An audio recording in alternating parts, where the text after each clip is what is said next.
इस तरह के बाजार में क्या करें ट्रेडर्स और क्या करें इन्वेस्टर्स, और दोनों के लिए स्ट्रेटेजी बेहद क्लियर और साफ होनी चाहिए। और है भी क्या करना है। सबसे पहला काम ट्रेडर्स के लिए पैसा कमाने के बजाय पैसा बचाने पर ज्यादा फोकस करना है। और जो भी आपकी ट्रेडिंग पोजीशन है उसमें पहला स्टॉप लॉस हिट होते ही अपनी पोजीशन को कम कर लेना है, काट लेना है।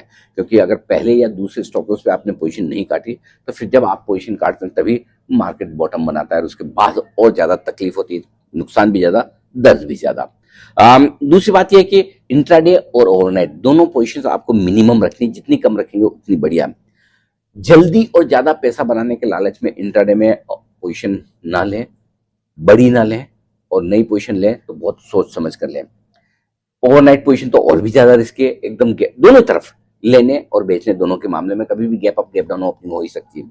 ये सोच कर लें पोजीशन जो भी लें कि think for the best, prepare for the worst. अगर ठीक है मैं सोच रहा हूँ अच्छी होगी, सब कुछ बढ़िया होगा, लेकिन क्या अगर मेरा सौदा उल्टा पड़ गया तो मेरी नुकसान लेने की ताकत कितनी है। अपना रिस्क मैनेजमेंट परफेक्ट होना चाहिए। अब आइए इन्वेस्टर्स के लिए ये युद्ध न तो पहला है ना आखिरी है, पहले भी कई बार हुए।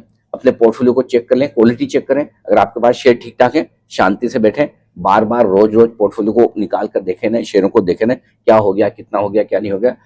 हर बार युद्ध जब खत्म हुआ है उसके बाद मार्केट फिर से रिकवर हुए हैं, बार बार लगातार कई नए लाइफ हाई बने। और इसलिए जिन इन्वेस्टर्स को बड़ा पैसा बनाना है उनको थोड़ा कॉन्ट्रा सोचना होगा। इस तरह के माहौल में आपके पास तीन चीजें होनी चाहिए, पहला पैसा, दूसरा हिम्मत, और तीसरा आपके पास में बड़ी इच्छा होनी चाहिए अच्छी शेयर खरीदने की या बाजार में पैसा लगाने की। अगर तीनों का कॉम्बिनेशन जब आपको नजर आए अपने आप में, तब आप धीमे धीमे पैसा लगा सकते हैं। जब भी आपको ये संकेत मिले कि अब थोड़ा सा खत्म होने वाला है मामला, युद्ध का थोड़ा ठंडा पड़ने वाला है, क्योंकि भारत के लिए ज्यादातर नेगेटिव्स ऑलरेडी प्राइस में आ चुके हैं, खबरें निकल चुकी है। अब देखिए आईटी कंपनियों को लेकर भी अब धीमे धीमे खबरें ठीक आ रही है। 3 दिनों से आईटी सेक्टर पॉजिटिव हो रहा है। वीकेंड पर एंथ्रोपिक वाली खबर आई, वो ठीक है। भारत के जीएसटी कलेक्शन के आंकड़े अच्छे आए हैं, जीडीपी के नंबर ठीक है, ऑटो सेल्स के नंबर बुरे नहीं है किसी भी लिहाज से।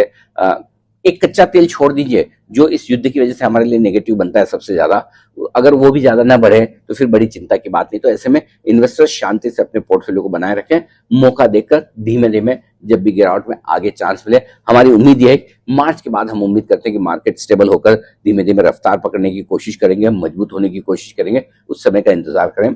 ज्यादा रिस्क लेना चाहते हैं तो धीमे धीमे लगाएं, कम रिस्क लेना चाहते हैं तो रिवाइवल के और युद्ध खत्म होने के संकेत मिले और जब कच्चा तेल रिकवर होने लगे तब पैसा लगाइए। ये है आपकी स्ट्रेटेजी। बताइए किन लेवल्स पर आप होंगे एकदम कंफर्टेबल पैसा लगाने के लिए, और अगर आपको लगता है कि और गिरना है तो कौन से लेवल्स होंगे जहां तक निफ्टी गिर सकता है। दीजिए अपनी राय।